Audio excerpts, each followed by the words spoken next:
මම නීතිය කරලා තියෙනවද පිසු?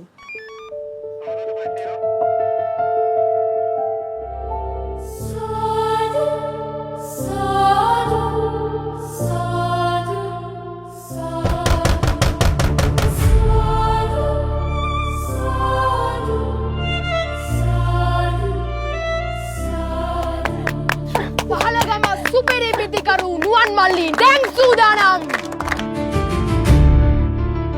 යමෙක් තැන් වල බන කිය ගිය පලියට එපමණකින් ධර්මදරයෙක් වෙන්නේ නැහැ.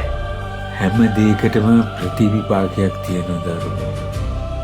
කර්මය වැඩ කරන්නේ එහෙම.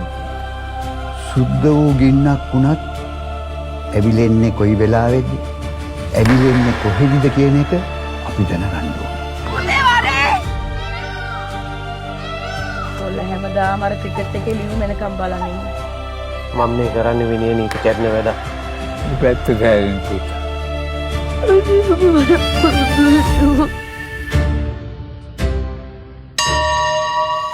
ඔයා තමයි මම පුහුණු කරපු පොඩ්ඩම නැචරල් බැස්මන්. වැදගත් එකක් වෙන්න ඇතිනේ.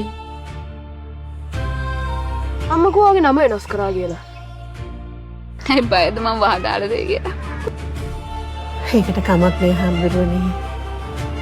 ඔබ මොකද කරන්න යන්නේ? අපි දෙන්න විතරක් ඉන්නකොට මචං කියන්න හොඳ නැතුව ඇතිනේ.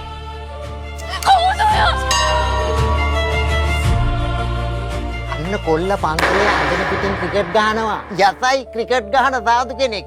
බලමුකෝ. හාමුදුරනේ. අපි හොඳ බෞද්ධයෝ